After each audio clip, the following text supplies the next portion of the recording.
السلام علیکم ورحمۃ اللہ وبرکاتہ۔ الحمد للہ رب العالمین والعاقبۃ للمتقین والصلاة والسلام الاتمان والاکملان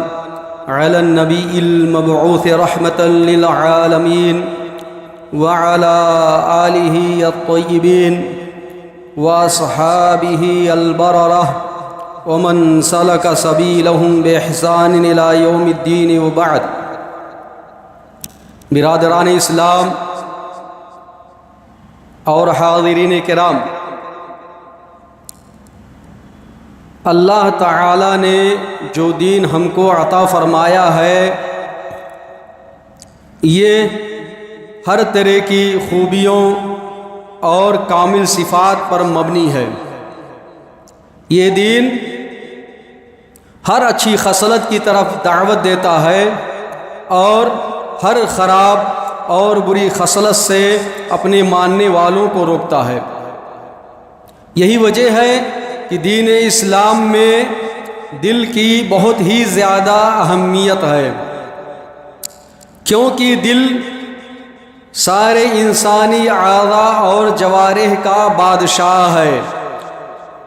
یہ جسم جو ہے اس سلطنت پر جس کی حکمرانی ہے اس کا نام قلب و دل ہے۔ جب دل درست ہوتا ہے تو ساری چیزیں درست ہو جاتی ہیں، اور جب دل میں بگاڑ پیدا ہوتا ہے تو جسم کی ہر ایک چیز خراب ہو جاتی ہے، اور جو کچھ بھی انسان سے صادر ہوتا ہے یا تو کچھ یا بہت کچھ یا سب کچھ خراب ہی خراب ہوتا ہے۔ اس لیے اسلام میں دل کی صفائی اور پاکیزگی کی نہایت ہی اہمیت ہے، اور یہ اسلام کے ماننے والوں کو سکھلایا گیا ہے کہ پروردگار عالم رب العالمین سے دعا کرتے رہیں کہ اللہ تعالی کی جو تو دلوں کو بدلنے والا اور پلٹنے والا ہے، ہمارے دل کو اسلام پر اور حق پر ثابت قدم رکھ اور برقرار رکھ۔ یہ اسی لیے ہے کہ اسلام میں دل کی نہایت ہی اہمیت ہے، اور یہ بہت ہی اہم چیز ہے کہ انسان اپنے دل کی اصلاح کرتا رہے۔ اور یہ جو چیز ہے دل کی اصلاح کا کام میرے بھائیوں، یہ کوئی ایسی چیز نہیں کہ انسان چاہے اس پر دھیان دے یا نہ دے یا اس سے غافل ہے۔ یہ عینی طور پر، شخصی طور پر ہر انسان پر واجب ہے، ہر فرد مسلم پر، کہ وہ اپنے دل کی صفائی کا اہتمام کرے، ہر وہ کام اختیار کرے جس سے اس کے دل کی اصلاح ہو، اس کا دل درست ہو، اور ان تمام چیزوں سے اپنے آپ کو بچا کر کے رکھے جو اس کے دل کی خرابی کا باعث بنے اور جن کی وجہ سے اس کے دل میں بگاڑ اور فساد پیدا ہو۔ کیونکہ جیسا کہ آپ نے سنا، دل سارے جسم کا بادشاہ ہے، اور اس کی اصلاح کے بغیر پورا جسم خراب ہو جاتا ہے۔ بہت ساری چیزیں اور خصلتیں، نیکیاں، اچھائیاں، اچھے عادات اور طریقے اور اطوار، سارے کے سارے دل کی بھلائی، دل کی اصلاح اور دل کے اچھے ہونے پر مبنی ہیں، اور بہت ساری برائیوں کا ظہور دل کی خرابی ہی سے ہوتا ہے، ان کا منبع دل ہی ہوتا ہے۔ جب دل خراب ہو جاتا ہے تو بہت ساری برائیوں کا ظہور ہوتا ہے۔ دل کی اچھائی ہی میں سے یہ ہے کہ بندہ اپنے بھائیوں کے تئیں اچھے سلوک کا حامل ہو، اچھے اخلاق کا حامل ہو، ان کا خیال رکھے، ہر وہ چیز جو ان کے لیے فائدہ مند ہو اس پر دھیان دے، ہر وہ چیز جو ان کو نقصان پہنچائے اس سے گریز کرے، اور ان کے لیے خیر خواہ بن کر کے رہے۔ بہت سارے دل کے امراض اور بیماریاں ہیں، انہی بیماریوں اور امراض میں سے ایک نہایت ہی خراب خصلت اور ذمیم بیماری، رذیل عادت ہے جس کا نام حسد ہے۔ حسد ایک نہایت گری ہوئی خصلت ہے۔ حسد شر ہے، برائی ہے، مکمل شر ہے۔ شر، یہ جو شر ہے حسد، یا تو یہ کبھی کبھی مکمل توحید کے خلاف ہو جاتا ہے، توحید کے خلاف ہونے کا سبب بنتا ہے، انسان کے کفر میں واقع ہونے کا سبب بنتا ہے۔ اور بسا اوقات یہ ہوتا ہے کہ اگر انسان اسلام سے اس کی بنا پر خارج نہ ہو، اپنے آپ کو دین سے دور نہ کر لے، تو اس کے توحید میں خلل واقع ہو جاتا ہے، اس کی توحید میں خرابیاں در آتی ہیں، اللہ کے اوپر اس کا ایمان کمزور ہو جاتا ہے، اور ایسے ہی قضاء و قدر پر اس کا ایمان کمزور ہو جاتا ہے، اور وہ بندہ اللہ تعالی سے دور ہو جاتا ہے۔ جہاں حسد معاشرتی بیماری ہے، وہاں یہ عقدی اور ایمانی برائی اور بیماری بھی ہے، بلکہ اس کی اساس اور بنیاد اللہ پر ایمان کے کمزور ہونے، اللہ پر توکل کے صحیح نہ ہونے، قضاء و قدر کو صحیح ڈھنگ سے نہ سمجھنے اور قضاء و قدر پر صحیح ڈھنگ سے ایمان نہ رکھنا ہی اس کا بنیادی سبب بنتا ہے۔ اللہ تعالیٰ نے قرآن میں فرمایا وَدَّ كَثِيرٌ مِّنْ أَهْلِ الْكِتَابِ لَوْ يَرُدُّونَكُم مِّن بَعْدِ إِيمَانِكُمْ كُفَّارًا حَسَدًا مِّنْ عِندِ أَنفُسِهِمْ، بہت سارے اہل کتاب تم کو تمہارے ایمان سے پلٹ دینا چاہتے ہیں، اور یہ اس بنیاد پر کہ وہ تم سے حسد رکھتے ہیں۔ ام یحسدون الناس علی آتاہم اللہ من فضلہ، کیا یہ لوگوں سے اس لیے حسد کرتے ہیں کہ اللہ تعالیٰ نے لوگوں کو اپنے فضل و انعام سے نوازا ہے۔ ایسے اللہ کے رسول صلی اللہ علیہ وسلم فرمایا لا تحاسدوا، آپس میں ایک دوسرے سے حسد نہ کرو۔ ایسے ہی صحابہ کرام اور تابعین اور ائمہ کرام سے بہت سارے آثار اور روایات منقول ہیں جو اس بات پر دلالت کرتی ہیں کہ حسد کا وجود ہے، اور حسد حرام ہے، مذموم خصلت ہے، کتاب اللہ اور سنت رسول کے خلاف ہے، رسول صلی اللہ علیہ وسلم کی تعلیمات کے برعکس یہ چیز ہے۔ تو ہمارا یہ عقید و ایمان ہے، اور اہل سنہ والجماعہ کا یہ عقید و ایمان ہے کہ حسد کی حقیقت ہے، اس کے بارے میں اللہ تعالیٰ نے فرمایا ہے، نبی صلی اللہ علیہ وسلم فرمایا ہے، صحابہ کرام نے اس کو بیان کیا ہے، اور آج تک علماء کرام اس کے بارے میں بیان کرتے آتے ہیں، جس کی وجہ سے ہمیں یقین رکھنا چاہیے، ہمارا عقیدہ ہونا چاہیے اور ہمارا ایمان ہونا چاہیے کہ حسد ہے اور حسد کی حقیقت ہے، اس کے آثار ہیں، اور اس کے آثار جس سے حسد کی جاتی ہے اس کے اوپر ظاہر ہوتے ہیں، اور جو حسد کرتا ہے حاسد خود اس کے اوپر بھی اس کے اثرات ظاہر اور رونما ہوتے ہیں۔ آئیے ہم دیکھتے ہیں کہ حسد کیا چیز ہے، حسد کی حقیقت کیا ہے، اس کے اسباب کیا ہیں، اس کو کیسے پہچانا جا سکتا ہے، اور اس کے ساتھ ساتھ اس کے نقصانات کیا ہیں، چاہے حاسد پر ہوں یا جس سے حسد کیا جائے یعنی محسود اس پر ہوں، یا سوسائٹی اور معاشرہ پورا کا پورا اس پر کیا اس کے نقصانات مرتب ہوتے ہیں اور خراب آثار ظاہر ہوتے ہیں۔ ایسے ہی حسد کا علاج کیسے کیا جا سکتا ہے۔ حسد کیا چیز ہے؟ اہل علم نے شروع سے لے کے آج تک اس کی تعریفات میں مختلف باتیں بیان کی ہیں۔ حسد، بعض علماء نے یہ کہا کہ حسد یہ ہے کہ کسی انسان کے پاس جو نعمتیں ہیں کوئی ان کے زوال کی تمنا کرے، یعنی جب انسان کوئی دیکھے کسی کے پاس نعمتیں ہیں طرح طرح کی، دینی یا دنیاوی کوئی بھی، تو اس کے زوال کی تمنا، آرزو اور خواہش رکھے۔ بہت سارے اہل علم نے بات کہی ہے، لیکن امام ابن تیمیہ شیخ الاسلام رحمہ اللہ اس سلسلے میں فرماتے ہیں کہ مجموع الفتاوی میں چیز مذکور ہے ان کے کہ انسان جب کسی اور کو دیکھے کہ اس کے پاس نعمتیں ہیں، وہ اچھی حالت میں ہے، تو یہ چیز اس کو بری لگے، اس کو ناپسند ہو، ناگوارے خاطر ہو، اس کی اچھائی اور اس کی نعمتیں برداشت نہ ہوں۔ اور اس دور کے فقیہ امام ابن عثیمین رحمہ اللہ امام ابن تیمیہ ہی کا جو یہ قول ہے اسی کو زیادہ بہتر قرار دیتے ہیں۔ تو اس کی روشنی میں کیا معلوم ہوتا ہم کو کہ اگر کوئی انسان کسی انسان کے پاس موجود نعمت کو ناپسند کرے، ناگوار خیال کرے، اسے وہ برا لگے، تو یہ حسد ہے، چاہے اس کے زوال کی تمنا کرے یا نہ کرے، یا یہ تمنا کرے کہ یہ نعمت اس سے زائل ہو جائے اور مجھے مل جائے، یا یہ تمنا کرے کہ وہ نعمت اس کے پاس بھی ہے اور مجھے بھی مل جائے، ناپسند ہے لیکن اس کے پاس جو مجھے بھی مل جائے، اور جب اگر نہ ملے تو یہ آرزو کرے کہ یہ نعمت اس سے زائل ہو جائے، اس کے پاس بھی نہ رہے، تو یہ حسد ہے۔ یعنی کسی کے پاس موجود نعمت کو اچھا نہ سمجھنا، برا خیال کرنا، ناپسند کرنا، اور اس کی بنیاد پر اس انسان سے بغض و کینہ رکھنا، یہ حسد کی حقیقت ہے، یہ حسد کی حقیقت ہے میرے بھائیوں۔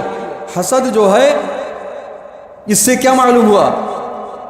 کہ اگر اللہ تعالیٰ نے کسی انسان کو روزی دے رکھی، کوئی صحت مند ہے، خوبصورت ہے، علم والا ہے، فضل والا ہے، آل و اولاد اس کے اچھے ہیں، اس کا گھر اچھا ہے، اس کے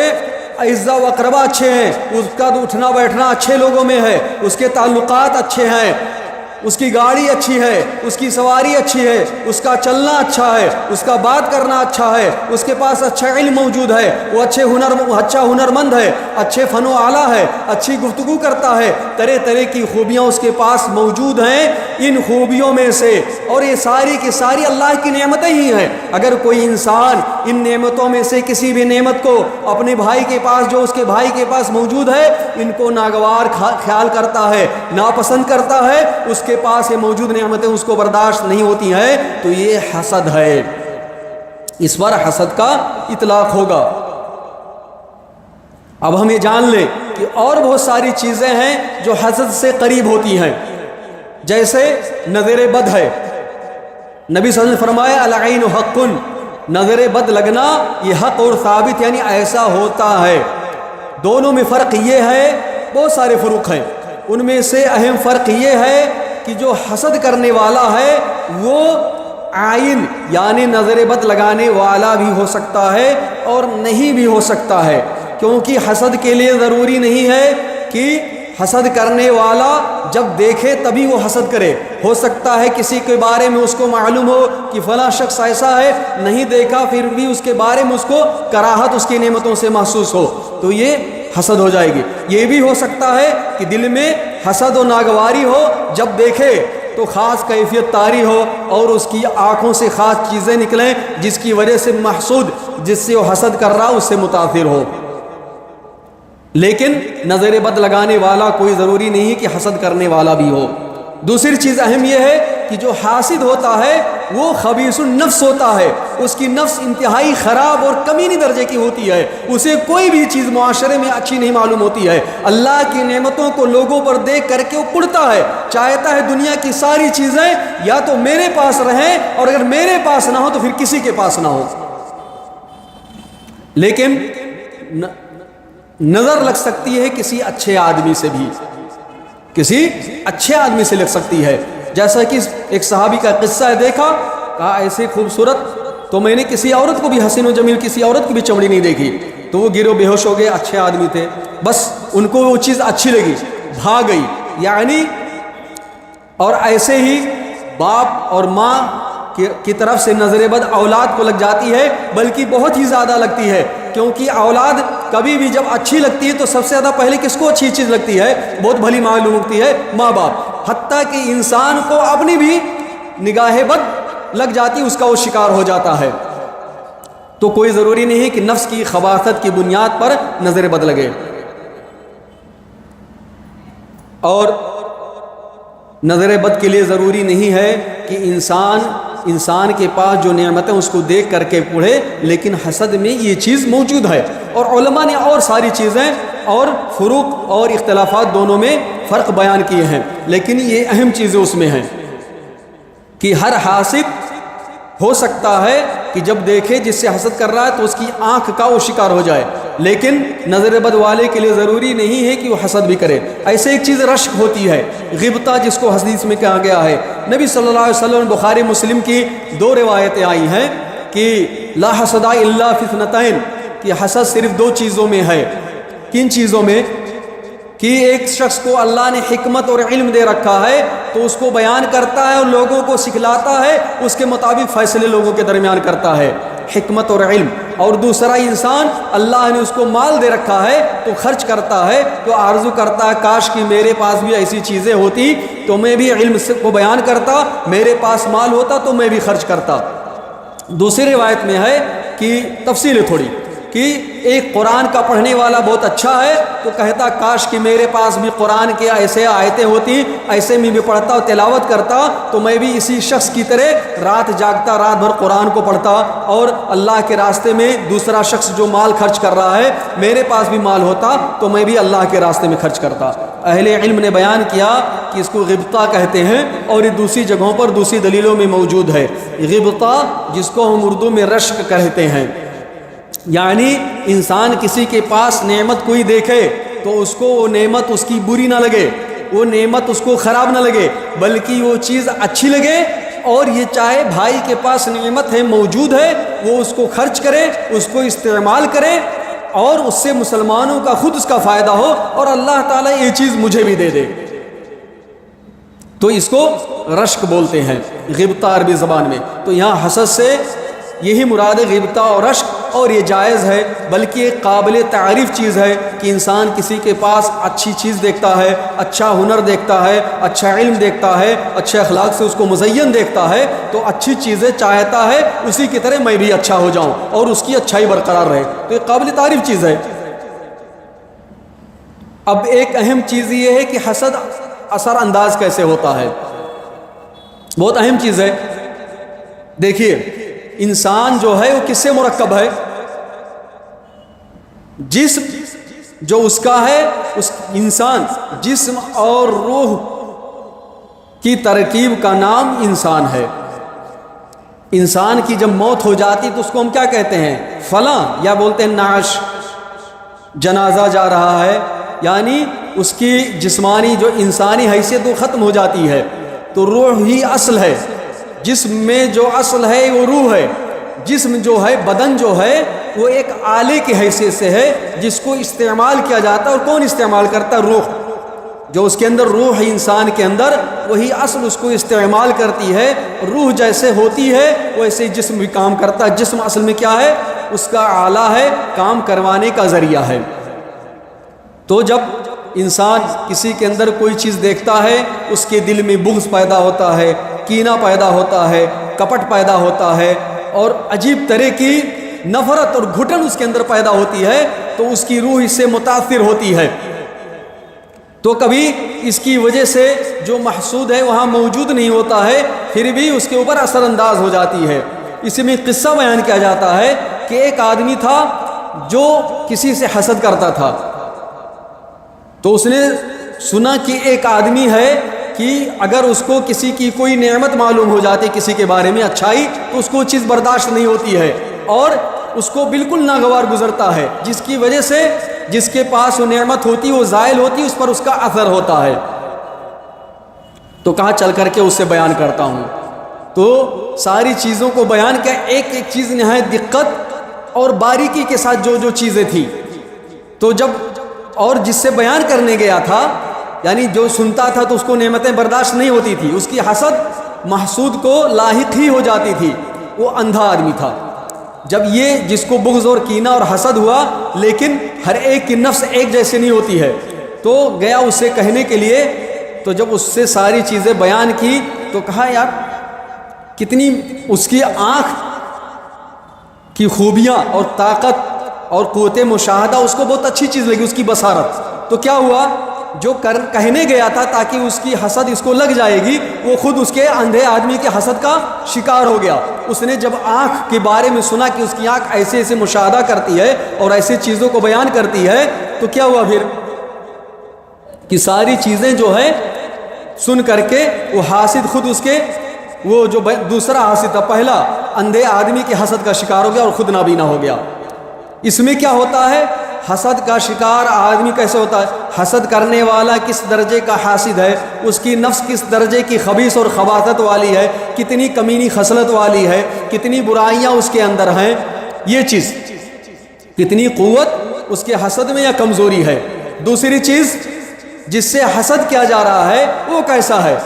کیا اللہ کا نیک بندہ ہے، ذکر و اذکار کرنے والا ہے، اطاعت کرنے والا ہے، برائیوں سے دور رہتا ہے، یا گناہوں میں ملوث ہے؟ یعنی اس کا نفس قوی ہے یا کمزور ہے؟ دونوں کا اس میں اعتبار ہے۔ اگر حاسد قوی ہے لیکن ادھر جس سے حسد کیا جا رہا وہ بھی قوی ہے تو حاسد کے حسد کا اثر اس پر کم ہوتا ہے یا بہت کم ہوتا ہے یا نہیں ہو پاتا ہے۔ لیکن اگر حاسد قوی ہے اور جس سے حسد کیا جا رہا وہ کمزور ہے تو پھر بہت اثر ہو جاتا ہے یا اس کی کمزوری کے اعتبار سے بہت زیادہ اثر ہوتا ہے۔ اور میرے بھائیوں، یہ بات ہم کو جاننا چاہیے کہ اللہ تعالیٰ نے دنیا میں ساری چیزوں کو اسباب کے ساتھ جوڑا ہے۔ دنیا میں جو بھی چیز رونما ہوتی ہے اس کا کوئی نہ کوئی سبب ہوتا ہے، بلکہ ایک سبب نہیں، ڈھیر سارے اسباب ہوتے ہیں، اور اس کے وجود میں جتنی رکاوٹیں ہوتی ہیں سب ختم ہو جاتی ہیں تو وہ چیز ظہور پذیر ہوتی ہے۔ سامنے جیسے کرسی رکھی ہوئی ہے،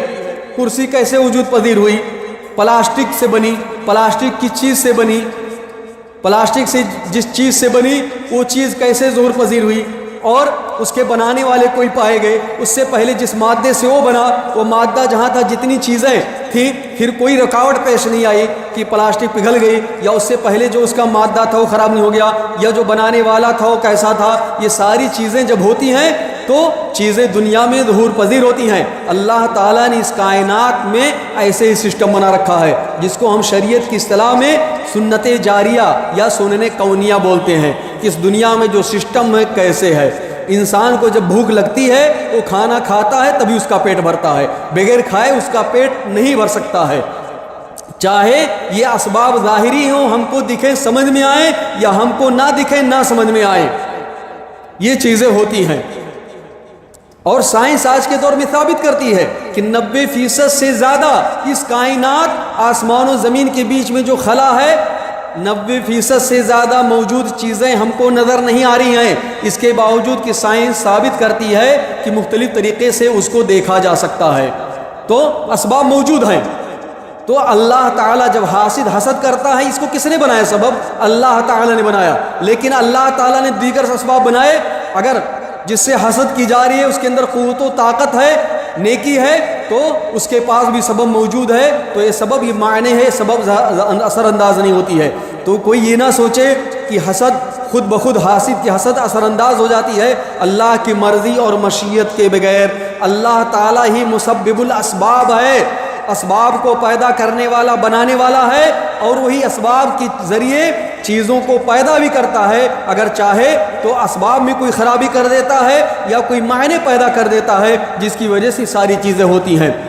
اگر ایسی چیز نہ ہوتی تو دنیا میں ہر کوئی دوسروں کے حسد اور نظر بد کا شکار ہو اور کوئی سکون و اطمینان کے ساتھ نہ رہ سکے۔ یہ بہت اہم بات ہے جو ہمیں یاد رکھنی چاہیے۔ حسد کے اسباب کیا ہیں؟ جیسے ہم نے دیکھا کہ حسد ہوتا تو حسد کے اسباب کیا ہیں، اور اس سے پہلے ایک مثال دی جا سکتی ہے کہ حسد کیسے اثر انداز ہو سکتا ہے، جو نبی صلی اللہ علیہ وسلم نے حدیث کے اندر ہی بیان فرمایا ہے۔ بخاری و مسلم کی روایت ہے کہ نبی صلی اللہ علیہ وسلم 2 سانپوں کے بارے میں فرمایا کہ ان کو قتل کر دیا کرو، 2 قسم کے سانپوں کو، کہا کیونکہ جب ان کو کوئی دیکھتا ہے تو اس کی نگاہ ان کے دیکھنے ہی سے، سانپ جب دیکھ لیتا ہے 2 قسم کے سانپ تو اس کی بصارت، قوت بینائی، دیکھنے کی طاقت زائل ہو جاتی ہے اور ختم ہو جاتی ہے۔ اور ایسے ہی اگر یہ دونوں قسم کے سانپ کسی ایسے عورت کو دیکھ لیں، ان پر اس کی نظر پڑ جائے، ان کی جو حمل سے ہو، جس کے پیٹ میں بچہ پل رہا ہو، تو اس کا حمل ساقط ہو جاتا ہے۔ ایسی چیزیں ہوتی ہیں تو کیسے ہوئی؟ یعنی اللہ تعالی نے آنکھوں میں نہیں، آنکھیں ذریعہ بنتی ہیں، اس سانپ کے اندر ایسا زہریلا مادہ ہوتا ہے اور اس کے جسم میں ایسی خباثت موجود ہوتی ہے کہ جو آنکھوں کے ذریعے ظاہر ہوتا ہے۔ ایسے ہی جو انسان ہے اس کی آنکھیں اصل نہیں ہے کہ آنکھ ہی سے ہوتا ہے، اصل جو اس کی روح میں خباثت ہے، اصل روح کا مسئلہ ہے، جیسا کہ ابن قیم رحمہ اللہ نے واضح کیا ہے اس بات کو کہ روح کا مسئلہ ہے، اس کی روح کی خباثت، بگاڑ اور فساد کا مسئلہ ہے، اس کی روح بیمار ہوتی ہے اور کسی کے لیے خیر نہیں چاہتی ہے، تو اس کے اندر جو زہریلا اور فاسد مادہ پیدا ہوتا ہے اس کی آنکھوں کے ذریعے ظاہر ہوتا ہے، اور جس کو وہ چیز اگر دیکھ لیتا ہے وہ حاسد یا نظر بد والا تو دوسرے تک یہ چیز پہنچ جاتی ہے۔ حسد کے اسباب کیا میرے بھائیوں؟ یہ بہت اہم ہے تاکہ انسان اپنے آپ کو ان سے بچائے۔ مقصد کیا بیان کرنے کا؟ اگر کسی کے اندر ایسی کوئی خصلت ہو تو ان سے اپنے آپ کو محفوظ رکھے۔ بہت بڑی بات کیا ہے؟ ایک ہے انسان کوئی کاہل سست ہوتا ہے، اس کے اندر بلند حوصلہ نہیں پایا جاتا ہے، تو دوسرے کے اندر دیکھتا ہے کوئی خوبی تو چاہتا ہے میں نہیں کر پا رہا ہوں، اس کے اندر سے بھی جائے۔ یہ بہت اہم مجھے بنتی ہے۔ بہت سارے لوگوں کو دیکھیے کاہل و سست ہیں، کسی کام میں لگے ہوئے نہیں ہیں، اور دوسروں کے پاس نعمتیں محنت کر رہا ہے، تو یہ عاجزی اور کم ہمتی سبب بنتی ہے حسد کرنے کی۔ کبھی کبھی آپ لوگوں نے دیکھا وہ قرآن میں اللہ تعالیٰ نے بیان فرمایا ہے کفار کے بارے میں کہ یہ لوگ چاہتے ہیں کہ تم لوگ بھی انہی کی طرح ہو جاؤ، کافر ہو جاؤ، تاکہ دونوں برابر ہو جاؤ۔ برا انسان جب کسی کو دیکھتا اچھا ہے تو اس کو اچھائی برداشت نہیں ہوتی ہے، چاہتا ہے بھی میری طرح برا ہو جائے۔ ایسے ہی حقد، بغض، کسی سے حقد کینہ ہوتا ہے، دل میں بغض ہوتا ہے، دیکھ کر کے برداشت نہیں ہو رہا ہے، تو یہ سبب بنتا ہے۔ اور ایسے ہی نفس کی خباثت، میں نے جیسے کہا کہ کوئی انسان کتنا بھی اس کے ساتھ کوئی اچھائی کرے وہ کبھی کسی کے لیے اچھا سوچ ہی نہیں سکتا، اس کی نفس ہی عجیب و غریب اور خباثت والی ہوتی ہے۔ ایک اور بہت اہم سبب جو ہے حسد کے ظہور کا وہ کبر ہے۔ کبر، گھمنڈ۔ کبر کا مطلب کیا ہے؟ یعنی انسان یہ چاہتا ہے کہ کوئی اور میری طرح نہ ہو جائے، جو نعمت ہے میرے پاس ہی ہو، اور کوئی بھی انسان مجھ سے بڑا نہ بن سکے، آگے نہ ہو سکے، چاہے علم میں، عمل میں، دین میں، دنیا میں، قوت گویائی میں، خطابت میں، بیان کرنے میں، اچھے تعلقات میں، اچھے سے بات کرنے میں، اٹھنے بیٹھنے میں، اچھے اخلاق کا حامل ہونے میں، کسی بھی چیز میں اس کو یہ برداشت نہیں ہوتا ہے کہ کوئی بھی انسان میری طرح ہو جائے یا کوئی مجھ سے آگے بڑھ سکے۔ تو یہ چیز بہت اہم ہے کہ کبر جو ہے انسان کے اندر غرور، اور یہ چاہے نا کوئی میرے جیسا دنیا میں نہ ہو اور میرے برابر نہ ہو سکے، مجھ سے آگے نہ بڑھ سکے، یہ بہت ہی اہم چیز ہے انسان کے حسد میں واقع ہونے کی، اور اس بات کی کہ جو اس کے بھائی کے پاس ہے اس کو ناگوار خاطر گزرتی ہے، اور کبھی یہی چیز صرف رہتی ہے، اور کبھی یہ چاہتا ہے کہ وہ چیز اس سے ختم بھی ہو جائے، اور جس کی بنیاد پر بسا اوقات یہ کوشش کرتا ہے، کیا کرتا ہے، جب لوگوں کے ساتھ بیٹھے گا تو اس کی برائی بیان کرے گا، اس کی کوئی خوبی رہے گا تو اس کو چھپانا چاہے گا، اور اس طرح کوئی بیان کرے کوئی اس کی کوئی شخصیت ہے، اس میں کوئی فائدہ نہیں، اس سے بات کر کے، اس سے معاملہ کر کے کیا ملے گا آپ کو؟ کیا فائدہ ہے؟ نہ اس کو بولنا آتا ہے، نہ بات کرنا آتا ہے، نہ کوئی ہنر ہے، اس کو ایک کنارے رکھو، اس کی کوئی ضرورت نہیں ہے اس انسان کی کہ اس کو اس منصب پر فائز کیا جائے، اس سے کوئی کام لیا جائے، یا اس سے کوئی بہت اہم ذمہ داری دیا جائے، یا اس کو اپنے پاس بٹھایا جائے، اس کے ساتھ گفتگو کیا جائے، نہ ہماری سوسائٹی کے لائق ہے، نہ کسی اہم کام کے لائق ہے، نہ اس کے اندر کوئی خوبی ہے۔ یہ ساری چیزیں وہ کیوں کر رہا ہے؟ دیگر بہت سارے گناہ میں واقع ہو رہا ہے صرف کبر کی بنیاد پر۔ ایسے ہی چاہتا ہے کہ دنیا میں جو کچھ حاصل جاہو منصب میرے لیے رہے، کسی اور کے لیے نہ رہے۔ کبھی کبھی دشمنی بھی سبب بن سکتی ہے کہ بہت گہری دشمنی ہوتی ہے تو انسان اس کی بنیاد پر دوسروں سے نفرت کرتا ہے اور حسد کرتا ہے۔ اس کے علاوہ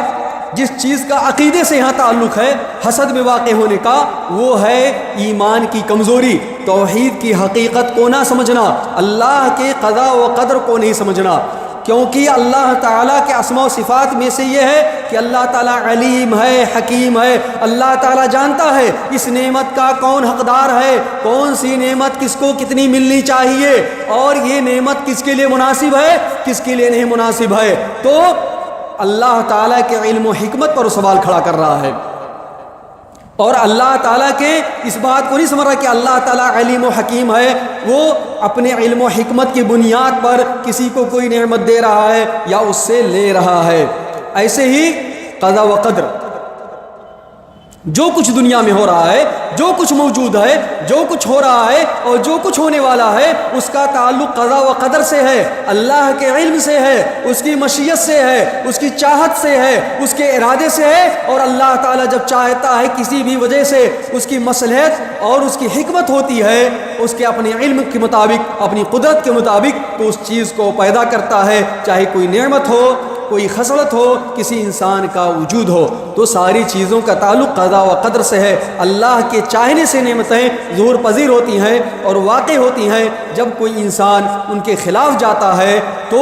گویا کہ وہ اللہ کے قضا و قدر کو نہیں سمجھ رہا ہے اور اس کا ایمان کمزور ہے، وہ قضا و قدر کے خلاف جا رہا ہے، اس کو نہ قضا و قدر کی نہ سمجھ ہے نہ اس کا ٹھوس اور صحیح ایمان ہے۔ اگر اس کا ایمان صحیح ہوتا توحید پر، توحید اسماء و صفات پر، اللہ کی ربوبیت پر، تو اللہ کا صحیح بندہ بن کر کے رہتا اور قضا و قدر کو سمجھتا ہے تو ساری چیزیں نہیں کرتا۔ ایک بہت اہم چیز جو ہے میرے بھائیوں کہ انسان جو ہے جب یہ ساری چیزیں کرتا ہے تو کیسے پہچانی جاتی کہ حسد کر رہا ہے؟ حقیقت میں بہت مشکل چیز ہے کہ پہچاننا اور یقین کے ساتھ کہنا کہ حسد ہی کا کیا ہے، الا کہ کوئی شخص مشہور و معروف ہو حسد میں یا نظر بد میں۔ ایسے ہی ایک بہت اہم چیز کیا ہے کہ بیماری کسی کے پاس ہو، جسمانی ڈاکٹر علاج و معالجہ کریں، ہر طرح کا چیک اپ ہو، بڑے سے بڑے ماہرین کے پاس جگہ جگہ انسان خاک چھانے، اس کے باوجود اس کو شفا نہ ملے، اور ڈاکٹر لوگ یہ کہیں جسمانی ڈاکٹر کہ ہم کو سمجھ میں نہیں آ رہا ہے کہ بیماری کا سبب کیا ہے، اس کے پاس کیوں بیماری ہے، تو ایک بہت بڑا سبب ہوتا ہے۔ اور ایسے ظاہری اسباب میں سے انسان چاق و چوبند ہے، کوئی ظاہری بیماری نہیں ہے، پھر اس کے باوجود وہ کاہل اور سست ہو جائے، اس کا جسم ایک بیر کمزور ہونے لگے، وہ ساتھیوں کے ساتھ نہ بیٹھے، لوگوں سے دور بھاگتا رہے، اس کو طرح طرح کی نفسیاتی بیماریاں ہونے لگیں، اس کو نفسیاتی کمزوریاں ہونے لگیں، حتیٰ کہ حسد کی وجہ سے انسان مر بھی سکتا میرے بھائیوں، اس کی آنکھ بھی جا سکتی ہے، اس کی بصارت بھی جا سکتی ہے، وہ گر سکتا ہے، اس کا پیر بھی ٹوٹ سکتا ہے، اس کو کوئی بھی جسمانی بیماری لگ سکتی ہے۔ حسد اتنی خطرناک بیماری ہے اور اتنا نقصان دہ چیز ہے۔ لیکن یہاں جو اہم چیز ہے بہت بڑی، سب سے پہلے میں بیان کرنا چاہتا ہوں اختصار کے ساتھ کہ جو حسد کرتا ہے اس کو ہی کیا نقصانات لاحق ہوتے ہیں۔ ہم لوگ عموماً یہ سمجھتے ہیں کہ جس سے حسد کیا جاتا ہے اس کو نقصانات لاحق ہوتے ہیں، لیکن ہم دیکھتے ہیں یہاں پر کہ جو حسد کرتا ہے سب سے زیادہ نقصان میں وہی واقع ہوتا ہے۔ اسی لیے کہنے والوں نے کہا ہے کہ حسد ایسی برائی ہے کہ جس کے بارے میں اللہ تعالیٰ نے سب سے زیادہ عدل و انصاف سے کام لیا ہے کہ جو حسد کرتا ہے اس کو فوراً اس کا بدلہ مل جاتا اس کی برائی کا۔ ایک بہت بڑی چیز ہے شر ہے۔ سورہ فلق میں اللہ تعالیٰ نے جن چیزوں سے پناہ حاصل کرنے کی تلقین اور ہدایت کی ان میں سے کیا ہے؟ وَمِن شَرِّ حَاسِدٍ إِذَا حَسَدَ، اور حسد کرنے والے کی برائی سے جب وہ حسد کرے۔ یعنی حسد کیا ہے میرے بھائیو؟ شر ہے، برائی ہے، کسی چیز کا شر ہونا، اس کا مطلب کیا ہے؟ حاسد صاحب شر ہے بزبان شرع، بزبان کتاب و سنت۔ کتاب و سنت کی صراحت کے مطابق حسد کرنے والا انسان شر اور برائی والا ہے۔ یہ چیز اس کو جھجھوڑنے کے لیے اور بیدار کرنے کے لیے کافی ہے۔ اسی آیت میں ہم دیکھتے ہیں کہ اللہ تعالیٰ نے اس کا ذکر کن لوگوں کے ساتھ کیا؟ سحر جادو کرنے والوں کے ساتھ، شیطانوں کے ساتھ، برے نفسوں کے ساتھ۔ دنیا میں جتنی برائیاں پائی جاتی ہیں خبیث النفس جیسے شیطانوں میں ہیں، جادوگروں کے ساتھ، ومن شر النفاثات فی العقد، جادوگرنیوں کے ساتھ ذکر کیا، شیاطین کے ساتھ ذکر کیا۔ ان سب کے ساتھ کسی انسان کا ذکر کیا جانا ہی اس کی برائی اور اس کے برے ہونے کے لیے کافی ہے۔ شرعی حکم کیا ہے ایسی برائی ہے تو؟ شرعی حکم ہے کہ یہ گناہ ہے۔ شرعی حکم میرے بھائیو کیا ہے؟ یہ کہ یہ گناہ ہے، یہ گناہ ہے۔ نبی صلی اللہ علیہ وسلم کیا فرمایا؟ لا تحاسدوا، حسد مت کرو۔ نبی صلی اللہ علیہ وسلم نے بیان کیا حسد مت کرو، اور اللہ تعالیٰ نے قرآن میں بیان فرمایا کہ کفار یہود کی عادت ہے اور کفار کی مشابہت اختیار کرنا کم سے کم کبیرہ گناہ ہوتا ہے۔ تو سارے نصوص کو ملانے سے کیا ملتا ہے؟ بات سمجھ میں آتی ہے کہ یہ گناہ ہے، کبیرہ ہے۔ اور کئی سارے علماء نے کتاب الکبائر، کبائر کے بارے میں جو کتابیں لکھی اس میں اس کو شمار کیا ہے کبائر میں، اور اسی لیے انسان پر واجب ہے، کیا شرعی حکم ہے کہ وہ توبہ کرے، اور اگر فوری طور پہ توبہ نہیں کرتا ہے تو یہ بذات خود گناہ ہے، کیونکہ توبہ میں تاخیر کرنا بھی گناہ ہے، تو انسان کو توبہ میں جلدی کرنا چاہیے۔ اگر حسد میں واقع ہے اور فوری توبہ نہیں کر سکتا ہے تو بذات خود ایک گناہ ہے۔ اور حسد ایسی نیکیوں کو کھا جاتا ہے، کیونکہ معلوم ہم کہ قرآن و سنت کے نصوص کی روشنی میں قیامت کے دن جو کسی کے ساتھ ہی ظلم ہے، میرے بھائیو، ظلم کیا ہے، تو قیامت کے دن یا تو اس کی نیکیاں کوئی محسود لے جائے گا جس سے حسد کیا ہے، یا جب نیکیاں کم پڑیں گی تو اس کے گناہوں کو حاسد، جس سے حسد کیا ہے، اس کے گناہوں کو حاسد کے اوپر لاد دیا جائے گا۔ حسد کرنے والے کی پریشانی کیا ہے؟ اس کو اپنے سے کوئی مطلب نہیں رہتا ہے، اس کو دوسروں سے مطلب رہتا ہے، کس چیز میں اس کی اچھائی ہے، کس میں برا ہے، اسے کوئی مطلب نہیں، اور ہمیشہ وہ حزن و غم اور قلق کا شکار رہتا ہے۔ فلاں گاڑی لایا ہے، فلاں کا بچہ پاس ہو گیا ہے، فلاں کی نوکری میں ایسی نوکری مل گئی ہے، اس کی آمدنی بڑھ گئی ہے، بہت اچھا بولنے لگا ہے، بہت اچھا لکھنے لگا ہے، بہت مشہور ہو گیا ہے، بہت اچھا علم والا ہے، دیکھو لوگ اس کو کیسے پسند کر رہے ہیں، کیسے گھر بنا لیا ہے۔ یہ ساری چیزیں اس کو پریشان کے رہتی دن و رات، وہ غم کا شکار رہتا ہے، دوسروں کا پیسہ دیکھ کر کے اس کو رات بھر نیند نہیں آتی ہے، یہ عجیب و غریب بیماری ہے۔ اور فرشتے بھی اس کی مذمت کرتے ہیں، فرشتے بھی اس کی لعنت کرتے ہیں، اور کسی کے خیر کام کی اس کی توفیق نہیں ہوتی ہے۔ اور ایک طریقے سے حاسدہ انسان اللہ تعالیٰ سے اعلان جنگ کرتا ہے اور اعلان کرتا ہے کہ اللہ تعالیٰ کی حکمت جو ہے میں اس سے راضی نہیں ہوں، اللہ تعالیٰ کی جو قضا و قدر ہے میں اس سے راضی نہیں ہوں، میں اس کے آگے سر تسلیم خم نہیں کرتا ہوں۔ اللہ نے جو لوگوں کے درمیان چیزوں کی اور نعمتوں کی تقسیم کر رکھی ہے مجھے وہ چیز پسند نہیں ہے۔ اللہ تعالیٰ کے علم پر اعتراض، اللہ تعالیٰ کے حکمت پر اعتراض، اللہ تعالیٰ کی تقسیم پر اعتراض، اللہ تعالیٰ کے ہر فضل و انعام پر اعتراض، ساری کی ساری چیزیں یہ ایمان کے منافی ہیں، یعنی ایمان میں خلل اور نقص کا سبب ہیں، توحید میں خلل کا سبب ہیں، اور قضا و قدر پر ایمان میں خلل کا سبب ہیں۔ اور میرے بھائی یہی بات نہیں ہے، اگر حسد بہت قوی و طاقتور ہو جاتی ہے تو انسان کے ایمان کو بالکل لے کر چلی جاتی ہے، انسان کفر میں واقع ہو جاتا ہے۔ سب سے بڑی مثال ابلیس ہے۔ ابلیس نے کفر کیوں کہا؟ فَأَبَى وَاسْتَكْبَرَ وَكَانَ مِنَ الْكَافِرِينَ۔ جب دیکھا کہ اللہ تعالیٰ نے آدم علیہ السلام کو اتنے انعام و فضل سے نوازا اور حکم دیا کہ ان کو سجدہ کیا جائے تو اس کو یہ چیز برداشت نہیں ہوئی، کوئی اور چیز نہیں تھی، وہ سب کچھ جانتا تھا، اس حسد کی بنیاد پر اس نے کفر کیا اور انکار کیا۔ ابو جہل نے بھی حسد ہی کی بنیاد پر کہا ہمارے قبیلے نے محمد صلی اللہ علیہ وسلم کے قبیلے سے ہمیشہ مقابلہ کیا، جود میں، سخا میں، کرم میں، بہادری میں، شجاعت میں، تجارت میں، ہر معاملے میں، لیکن محمد تو نبوت لے کے آیا، نبی بن گیا، اس کا مقابلہ کہاں سے کریں؟ ہم کبھی بھی اس پر ایمان نہیں لائیں گے۔ یہ چیز اور حسد جو ہے یہ کفر میں، اور ایسے ہی حسد بہت کبائر میں، دیگر کبائر میں واقع ہونے کا ایک کبیرہ تو ہے ہی، اور کبائر کا سبب ہے قتل جیسا گناہ۔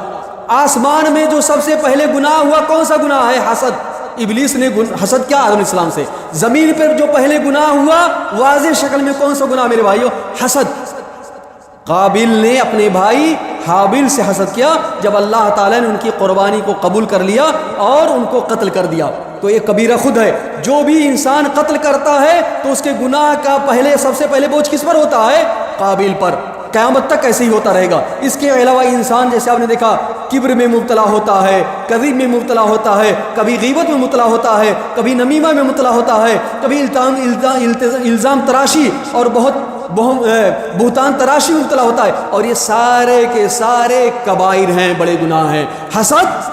کئی کبائر میں واقع ہونے کا بھی سبب بنتا ہے، گرچہ انسان کفر میں واقع نہ ہو۔ اس سے بڑی چیز اور کیا ہو سکتی ہے کہ حاسد کے لیے کیا نقصانات ہیں حسد میں واقع ہونے کی بنیاد پر؟ اس کا دین بھی جاتا ہے اور اس کی دنیا بھی جاتی ہے۔ پھر جب ہم دیکھتے ہیں جس سے انسان حسد کرتا ہے اس کو کیا نقصانات ہوتے ہیں، جیسے کہ ہم نے بتلایا کہ انسان کبھی بیمار ہو جاتا ہے، کبھی اس کو جسمانی بیماری لاحق ہوتی ہے، کبھی دینی بیماری لاحق ہوتی ہے۔ انسان بہت اچھا قرآن پڑھتا ہے، بہت اچھی تلاوت کرتا ہے، لیکن اس کی وجہ سے کیا ہوتا ہے؟ اس کی آواز خراب ہو جاتی ہے، وہ عمل میں کاہل ہو جاتا ہے، اس کی ذہانت زائل ہونے لگتی ہے۔ یہ ساری کی ساری چیزیں ہوتی ہیں۔ ایسی معاشرہ، یہ تو دونوں ہوئے، پورے معاشرے پر کیا اثرات ظاہر ہوتے ہیں؟ خلق و بے چینی، کوئی ایک دوسرے کا غمخوار اور ساتھی نہیں ہو جاتا ہے۔ انسان اپنے حقیقی بھائی سے حسد کرتا ہے، اپنی حقیقی بہن سے حسد کرتا ہے، اور اپنے دوست دوست اپنے دوست سے حسد کرتا ہے، پڑوسی اپنے پڑوسی سے حسد کرتا ہے، پورا معاشرہ عجیب و غریب انتصار کا شکار ہو جاتا ہے، نہ کوئی کسی کا دوست رہ جاتا ہے، نہ کوئی کسی کا بھائی رہ جاتا ہے، جبکہ بھائی ہی بھائی کا سب سے بڑا اللہ کے بعد سہارا ہوتا ہے۔ دوست کے ہر جگہ کام آتا ہے، جبکہ صورتحال ایسی ہو جاتی ہے۔ اور آپ دیکھیں گے حسد سب سے زیادہ پڑوسیوں میں سے ایک، پڑوسیوں میں آپس میں ہوتی ہے، بھائیوں میں ہوتی ہے، رشتہ داروں میں ہوتی ہے، اور دوستوں میں ہوتی ہے۔ اور یہ بہت بڑا عجیب و غریب مسئلہ ہے کہ اس سے طرح طرح کے جرائم پھیلتے، قتل جیسے، قتل، چوری، زنا، طرح طرح کے مصائب، اور کبر، غرور، گھمنڈ، اور ایسے ہی آپس میں اختلاف و انتشار۔ اب جب یہ ساری چیزیں ہمارا عقیدہ اور ایمان ہے کہ جیسے ساری چیزیں واقع ہوئی تو اللہ کی حکمت اور اس کے علم سے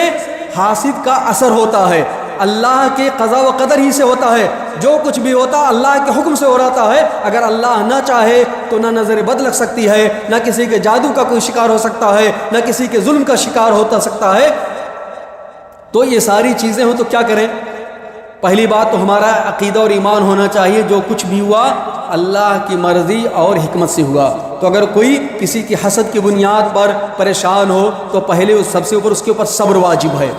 کم سے کم کیا ہے؟ صبر ہے۔ اور اگر راضی ہو اور تسلیم بھی کر لے تو یہ مستحب ہے، بہت اعلیٰ درجہ ہے، کم سے کم اس کا پہلے ایمان ہونا چاہیے کہ اللہ کے حکم سے ہے۔ اور جیسے اللہ نے بیماریاں بنائی ہیں، مصیبتیں دی ہیں، تو مصیبتوں کے ختم کرنے کا طریقہ بھی دیا ہے۔ کتاب و سنت میں سب کو ساری چیزیں معلوم ہیں۔ پہلی بات تو اس کا عقیدہ اور ایمان صحیح ہونا چاہیے، اللہ کی طرف لوٹنا چاہیے، اور توبہ اپنے تمام گناہوں سے کرنا چاہیے، کیونکہ جب انسان گناہوں میں ملوث ہوتا ہے، وہ نیکی میں کمزور ہوتا ہے، تو اس طرح کے خبیث النفس لوگ، شیطان ہوں، جادوگر ہوں، یا حاسد ہوں، نظر بد والے ہوں، اس کے اوپر مسلط ہوتے ہیں۔ ایسے ہی انسان کو تقوی اختیار کرنا چاہیے، اطاعت کرنا چاہیے، برائیوں سے دور رہنا چاہیے، صبر سے کام لینا چاہیے، اللہ پر توکل اور بھروسہ کرنا چاہیے، کیونکہ جو انسان اللہ پر توکل اور بھروسہ کرتا ہے اور تقوی سے کام لیتا ہے تو اللہ تعالیٰ اس کی پریشانیوں کو ختم کر دیتا ہے اور اس کے لیے ساری چیزوں کو آسان کر دیتا ہے۔ ایک اور چیز، بہت زیادہ پریشان نہیں ہونا چاہیے، صبر سے کام لینے کے بعد جو بھی کام انسان کی دنیا میں ہے، عزم اور حوصلے اور صبر کے ساتھ اپنے کاموں میں انسان کو لگے رہنا چاہیے اور اپنے نفس کو قوی اور مضبوط بنانا چاہیے۔ بہت سے زیادہ صدقات و خیرات کرنے چاہیے، کیونکہ صدقات و خیرات کے فائدے بہت ہی زیادہ ہیں، اور اس سے انسان بہت سارے مصائب سے، جیسے کہ احادیث میں آیا ہے، ان سے بچ جاتا ہے۔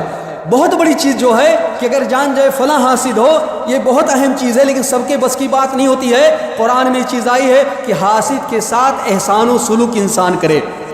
اور یہ بہت بڑی بات ہے، سب کے بس کی بات نہیں ہے، کیونکہ جب حاسد کے ساتھ احسان اور اچھا سلوک کیا جاتا ہے تو عموماً وہ ساری چیزوں کو چھوڑ دیتا ہے اور انسان کا دوست اور قریبی بن جاتا ہے۔ لیکن بسا اوقات سب کچھ کرنے کے باوجود بھی نہیں ہوتا ہے، تو انسان کو اللہ کی پناہ لینا چاہیے، صبح و شام کے ذکر و اذکار، سوتے وقت کے ذکر و اذکار کا اہتمام کرنا چاہیے، خالص توحید پہ رہنا چاہیے، شرک سے بچنا چاہیے، اور علاج کرتے وقت اور رقیہ شرعیہ پڑھتے وقت کوئی بھی حرام طریقہ علاج کا نہیں اختیار کرنا چاہیے، نہ رقیہ شرعیہ میں کوئی جھاڑ پھونک اور منتر غلط طریقے کا اختیار کرنا چاہیے۔ یہاں بھی توحید سے کام لے، اللہ کی توحید کو مضبوطی کے ساتھ پکڑ کے رکھے، اور ہر اس چیز سے بچے جو توحید کے خلاف ہو۔ ایک بہت اہم چیز ہے کہ انسان کو اپنی نعمتوں کا بہت زیادہ اظہار نہیں کرنا چاہیے، بلکہ اگر ایسا ہو جہاں تک ممکن ہو سکے تو انسان کی جو نعمتیں ہیں ان کو محفوظ رکھنا چاہیے، کیونکہ حدیث سے معلوم ہوتا ہے کہ انسان جب تک اپنی چیزوں کو چھپا کے کرتا ہے تو عموماً اس کو کامیابی ملتی ہے، اور اگر عام طور پہ ظاہر کر دیتا ہے تو لوگ طرح طرح کی پریشانیاں کھڑی کرتے ہیں اور انسان اپنے مقصد میں کامیاب نہیں ہوتا ہے۔ آخر میں ایک بات میرے بھائیوں کہنا چاہتا ہوں، یہ تو علاج ہوا جب حسد ہی تک صرف چیز مبنی ہو، لیکن جب اس سے آگے معاملہ چلا جائے، حسد کرنے والا آپ دیکھتے ہیں کہ عموماً جب حسد کرتا ہے تو اس کی وجہ سے اور دیگر کام کا، جیسے میں نے کہا، قتل بھی کر دیتا ہے، ظلم بھی کرتا ہے۔ اس کی کوشش ہے کہ گھر بنا کے رکھا تو اس کے گھر کو نقصان پہنچے، اس کے پاس کوئی اچھی نوکری تو اس کی نوکری ختم ہو جائے، اور اس کے تعلقات ہیں تو اس کے تعلقات ختم ہو جائیں، کسی جگہ کام کر رہا ہے تو کام کرنے والوں سے اس کے تعلقات خراب ہو جائیں، دوستوں سے تعلقات خراب ہو جائیں، مارنے کی بھی کوشش کرتا ہے، گالی بھی دیتا ہے، طرح طرح سے ستاتا بھی ہے، ہر قسم کے ظلم و عدوان سے کام لیتا ہے۔ جب اس طرح کی چیزیں آ جائیں تو اگر انسان کے بس کی بات ہو تو انسان کو ان چیزوں کا حکمت کے ساتھ مقابلہ کرنا چاہیے، اور اگر بہتان تراشی کر رہا ہے تو بہتان تراشی کو بیان کرنا چاہیے کہ غلط میرے بارے میں چیز کہی گئی ہے، اچھی چیزیں اپنے بارے میں بیان کرنی چاہیے۔ ایسے ہی جہاں تک ہو سکے اس کے ظلم و زیادتی کا مقابلہ کرنا چاہیے۔ اگر انسان یہ سب نہ کر سکے تو جیسے کہ میں نے پہلے بیان کیا، انسان کو اللہ تعالیٰ پہ صبر کرنا چاہیے، اللہ تعالیٰ سے دعا کرنا چاہیے، کیونکہ وہی مسبب الاسباب ہے، ساری چیزیں اسی کے اختیار میں ہیں۔ تو یہ کچھ باتیں تھیں جن کو میں نے حسد کے بارے میں بیان کرنے کی کوشش کی، کیونکہ جہاں یہ معاشرتی بیماری ہے وہیں عقدی بیماری ہے، ایمان سے اس کا بھی تعلق ہے، توحید سے بھی تعلق ہے، قضا و قدر سے بھی تعلق ہے۔ اللہ تعالیٰ سے دعا ہے کہ بار الہ